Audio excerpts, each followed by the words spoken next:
Hello mga be! For today's vlog, may contest na naman ang mga transistor nating magaganda. Dito lamang yan sa San Mateo, Norsagaray, Bulacan. So unang candidate, tara na! Madalas ko lagi napapansin itong si Cheska, lagi nilang pang-una or pangalawa sa bulutan. So kore lang yan sis, magaling ka na rumampa, so irampa mo na yan. O pak, thank you Cheska! At hindi rin naman papahuli itong baby girl of the night na si candidate number 2 sa kanyang shining, shimmering, and black casual wear na talaga naman bagay na bagay sa kanyang pa-sweet at demure na aura. So baby girl of the night, irampa mo na yan. At talaga namang donyang istariray ang dating ng lola mong candidate number 3. Napak sa kanyang green coords na casual wear. O talaga naman, irampa mo na yan. O pak, galingan mo pati. Okay, yan. Huwag papatalo sisi, galingan mo lang lagi. At eto na ang candidate number 4 na walang iba kundi si Miss Divine Heralde sa kanyang shining shimmering na yellow and gold casual wear. Talaga namang babae lang sa pagrampa at pag-emote-emote itong ating reyna na ito na talaga namang pinakinang sa kanyang napakaganda at girly din na casual wear na talagang bagay na bagay niya. Papahuli ba sa rampahan na nag-iisang kay Ignacio, also known as Sir Nicole Budol ng San Jose del Monte, Bulacan. At talaga naman sophisticated ang look ng lola mo sa kanyang white, dazzling, and with silver stone na casual wear. So, Sir Nicole Budol, irampa mo lang yan. O loko, Barbie team naman ang peg nitong ating candidate number 6 na talagang medyo pa shy type pa sa umpisa na talagang naman gusto nang agad umalis ng stage. So candidate number 6, irampa at more confidence pa yan. O, pasabog naman itong casual wear nitong candidate number 7 na si Yuri sa kanyang magic casual na ito. Bait mat sikat. O diba? Pak na pak ang puwet ng bata. Charisa! Go lang Ate Yuri, irampa na yung casual mo na bagay sa'yo. At white Barbie doll naman ang team nitong ating candidate number 8 na si Miss Mac. Na talaga namang dalang-dala niya at caring niya magpaikot-ikot ng kahit na ilang beses. Okay, 1, 2, 3, and 4 na ikot pa yan. Kayang-kayang dali nitong candidate number 8. O diba? Because we all know that she's confidently beautiful with her tattoos. Tabi at dadaan na si Senyora. Yan ang peg ng ating candidate number 9. Sa kanyang shimmering white casual wear na talaga namang bagay na bagay niya. Oh, loko, hindi nyo kaya. Original wrap up by one and the one and only Miss Candidate number 9. At dahil inumpisa ng candidate number 9, hindi rin naman nagpakabog sa katarayan ito si candidate number 10 na talaga namang napakaganda sa kanyang pink na casual wear. Na talaga namang sa tingin ko kamukha siya ni Miss Glyza de Castro. Agree ba mga akla? Agree! Ang hindi mag-agree, masusunugan ng bahay. Charot lang. Ay napakagaling talaga itong rumampa ni candidate number 10. Hindi ko alam kung saan to nag-practice pero talaga namang nakakabilib. Agay Diyos ko, ito na si Miss Alexa Blight na talaga namang hindi talaga magpapakabog sa lahat ng segment. At talaga namang pretty in her nude, shining, shimmering na casual wear na talaga namang bagay na bagay sa kanya. O diba, babae lang ang peg.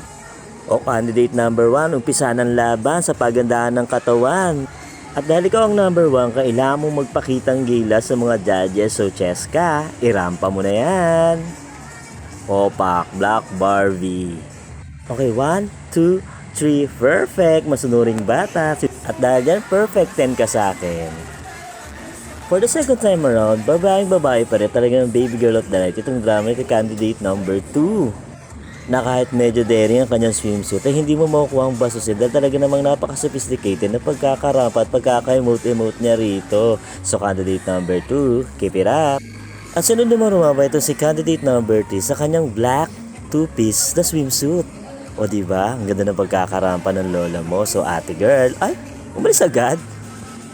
O ate Divine, ikaw na nga lang ang rumampat, umalis agad si candidate number 3. At sigurado namang sasakit na naman ang ulo ng mga judges sa iyong ipapakita. Nakakaloka ka talaga, ate Divine. So, ate Divine, irampa mo na yan. O loko, babae, walang booking. At hindi rin naman nauubusan ng pasabog ito si candidate number 5 na si Miss Herlyn Nicole Budol or also known as Kay Ignacio sa kanyang napakagandang red two-piece swimsuit na tinernuhan itong kanyang lace na pangtakip. O di ba? Palaban na palaban, parang glamasona ang peg ng lola mo rito. At talaga namang caring-caring niyang irampa itong swimsuit niya. So Ate Kay, irampa at irampa mo lang yan. O ang sabi ng papuwet, charis! At syempre hindi na mapapahuli sa rampahan itong ating shy baby girl of the night na si candidate number 6. So ating candidate number 6, pakitaan mo sila. O, pak, emote, rampa, 1, 2, 3, and...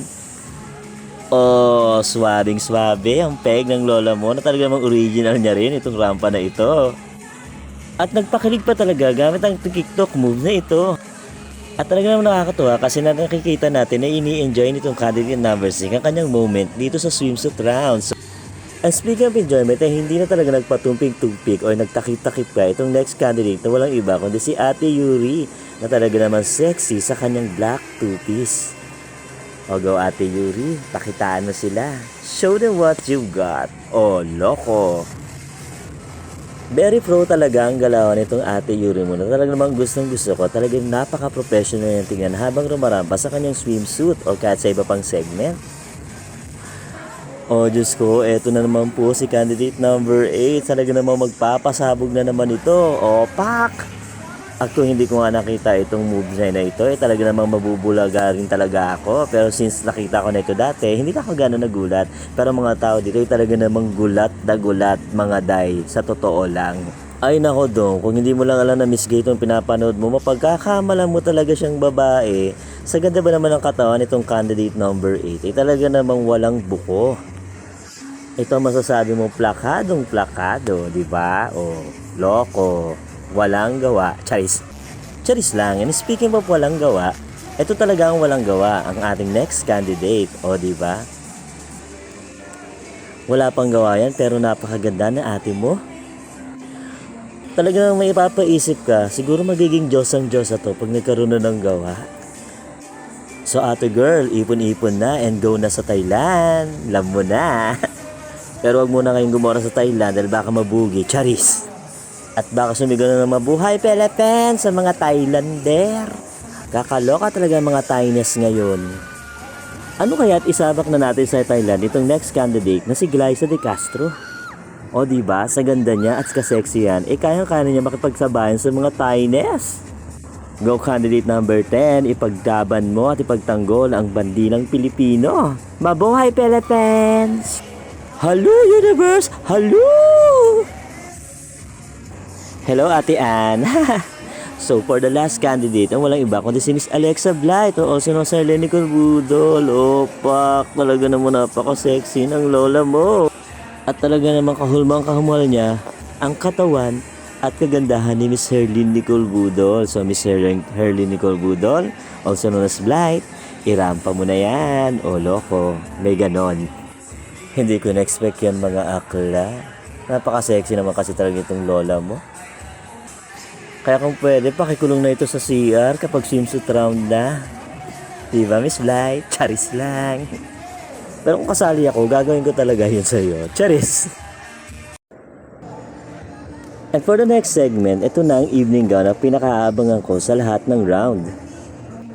Dahil talagang na-amaze ako sa ganda ng mga gowns na sinusuot ng mga kandidatang ito. So, go contestant number 1, Cheska, irampa mo na yan. Apakagaling mo talaga mag-emote, Miss Cheska.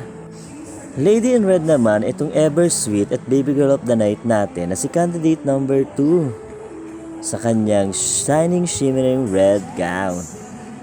O diba? Pa-sweet lang talaga siya. Talagang siya ang baby girl of the night. Nabigla namang sinundan itong candidate number 3 na naka-red din na evening gown. At satisfied naman ako dahil na-emote talaga ni candidate number 3 ang gown na to.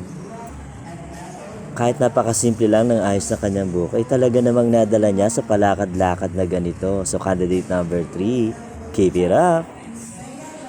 At sinundan naman talaga agad ni candidate number 4 na si Miss Divine Heralde. na talaga namang kumikinang ang ganda sa gold evening gown na ito. At talaga namang emote niya ang gown na ito. Iba talaga ang galawang Miss Divine Heralde. Talaga namang nakakababae lang. Binibining Pilipinas yan. Na sinamahan pa ng signature movement ni Miss Gab Basiano sa Binibining Pilipinas noon sa Miss Divine Heralde. Keep it up!